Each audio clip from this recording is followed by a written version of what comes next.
Hi friends, welcome back to Divya's kitchen. ഇന്ന് ഞാൻ വന്നിരിക്കുന്നത് ഒരു ഉണ്ടയുടെ റെസിപ്പിയുമായിട്ടാണ്. ചിലർ ഇതിന് ബോണ്ട എന്നൊക്കെ പറയൂട്ടോ. ചായക്കടയിൽ നിന്ന് നമ്മൾ കഴിക്കുന്ന അതേ ടേസ്റ്റോട് കൂടിയാണ് ഞാനിവിടെ തയ്യാറാക്കിയിരിക്കുന്നത്. അടിപൊളി ടേസ്റ്റാണ് ഇത് കഴിക്കാനായിട്ട്. അപ്പോൾ അതെങ്ങനെയാണ് റെഡിയാക്കുന്നതെന്ന് നോക്കാം. ഞാനിവിടെ അതിനായിട്ട് 1/2 കിലോ ഗോതമ്പ് പൊടി എടുത്തിട്ടുണ്ട്.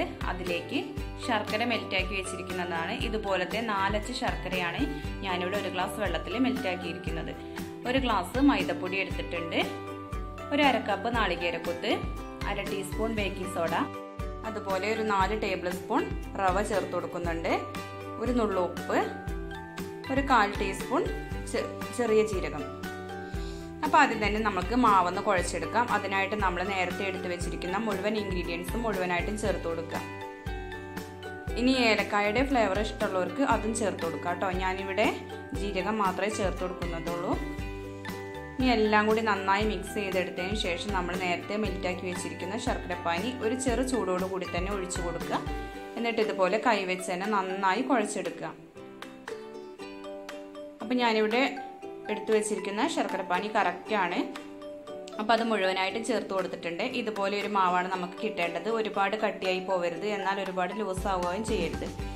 അപ്പം ഇനി ഇത് നമ്മൾക്ക് അടച്ചു വെച്ച് ഒരു അരമണിക്കൂർ വെയിറ്റ് ചെയ്യാം. അരമണിക്കൂറിന് ശേഷം നമ്മുടെ മാവ് നന്നായി സോഫ്റ്റ് ആയി വരും കേട്ടോ.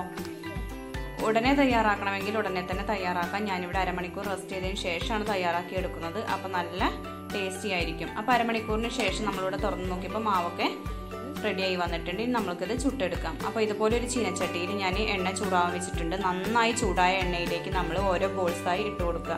ഇട്ട് കൊടുക്കുമ്പോൾ നമ്മൾ ലോ ഫ്ലെയിമിൽ വെക്കുക കേട്ടോ. എണ്ണ നന്നായി ചൂടായതിനു ശേഷം പിന്നെ ലോ ഫ്ലെയിമിൽ വെച്ചിട്ട് കുക്ക് ചെയ്തെടുക്കുക. നമ്മളിത് ഒരു പ്രാവശ്യം ചെയ്തെടുക്കുമ്പോൾ കുറച്ചധികം തന്നെ ചേർത്ത് കൊടുത്താലും കുഴപ്പമൊന്നുമില്ല. ആദ്യത്തെ സൈഡ് നന്നായിട്ടൊന്ന് മൊരിഞ്ഞു വരുന്നത് വരെ വെയിറ്റ് ചെയ്താൽ മതി. അപ്പോൾ ഒരുപാട് ഒട്ടിപ്പിടിക്കൊന്നുമില്ല കേട്ടോ. അതുപോലെ ചിലരിത് കുറച്ച് വലുപ്പത്തിലായിരിക്കും തയ്യാറാക്കുക. കടകളിൽ നിന്നൊക്കെ വലുതായിരിക്കുമല്ലോ കിട്ടുക. അപ്പം നമ്മൾ വീട്ടിൽ തയ്യാറാക്കുന്നത് കൊണ്ടാണ് ചെറിയ ബോളായിട്ട് ഇട്ട് കൊടുത്തിട്ടുള്ളത്. കുട്ടികൾക്കൊക്കെ ചെറിയ ബോളായിരിക്കും ഇഷ്ടം. അപ്പം നമ്മുടെ ആദ്യത്തെ ഉണ്ട ഇവിടെ റെഡിയായി വന്നിട്ടുണ്ട്. കണ്ടില്ലേ, കാണാൻ തന്നെ നല്ല ഭംഗിയില്ലേ. കഴിക്കാൻ അടിപൊളി ടേസ്റ്റാണ്. ചായയുടെ കൂടെ നല്ല ടേസ്റ്റാണ് കേട്ടോ ഇത് കഴിക്കാൻ.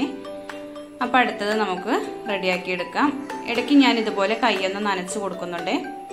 എന്നാൽ നമ്മളെ കയ്യിൽ മാവൊന്നും ഒട്ടിപ്പിടിക്കില്ല. ഇനി എണ്ണയാക്കി കൊടുക്കണമെങ്കിൽ എണ്ണയാക്കി കൊടുക്കാം കേട്ടോ. ഞാനിവിടെ വെള്ളത്തിലാണ് കൈ നനച്ചെടുക്കുന്നത്. ഇപ്പം ഞാൻ ആദ്യത്തേനേക്കാളും കുറച്ചുകൂടി ചെറിയ ബോൾസ് ആക്കിയിട്ടാണ് ചെയ്തെടുക്കുന്നത്. അപ്പോൾ കുറച്ചധികം തന്നെ ചേർത്ത് കൊടുത്തിട്ടുണ്ട്. ഒട്ടും ഒട്ടിപ്പിടിച്ചിട്ടൊന്നുമില്ല. പുറമേ നല്ല ക്രിസ്പിയും ഉള്ളിൽ നല്ല സോഫ്റ്റും ആയിരിക്കും കേട്ടോ ഈ ഉണ്ട. നല്ല ടേസ്റ്റാണ് കഴിക്കാൻ. ഇവിടെ കുട്ടികൾക്കൊക്കെ നല്ല ഇഷ്ടമാണ്. അപ്പോൾ ഇന്നത്തെ ഈ റെസിപ്പി എല്ലാവരും ഒന്ന് ട്രൈ ചെയ്തതിന് ശേഷം ഫീഡ്ബാക്ക് കമൻറ്റ് ബോക്സിൽ അറിയിക്കുക. ഈ റെസിപ്പി ഇഷ്ടപ്പെട്ടുവെങ്കിൽ ലൈക്ക് ചെയ്യുക, ഷെയർ ചെയ്യുക. ആദ്യമായിട്ട് കാണുന്നവരാണെങ്കിൽ സബ്സ്ക്രൈബ് ചെയ്ത് സപ്പോർട്ട് ചെയ്യുക. സബ്സ്ക്രൈബ് ചെയ്യുമ്പോൾ തൊട്ടടുത്ത് കാണുന്ന ബെല്ലൈക്കൺ പ്രസ് ചെയ്യുക. അപ്പോൾ 3 ഓപ്ഷൻ വരും. അതിൽ ഓളൊന്ന് വേണം സെലക്ട് ചെയ്യാനായിട്ട്. എന്നാലേ ഞാനിടുന്ന പുതുപുത്തൻ വീഡിയോസിൻ്റെ നോട്ടിഫിക്കേഷൻ നിങ്ങൾക്ക് പെട്ടെന്ന് ലഭിക്കുകയുള്ളൂ. താങ്ക്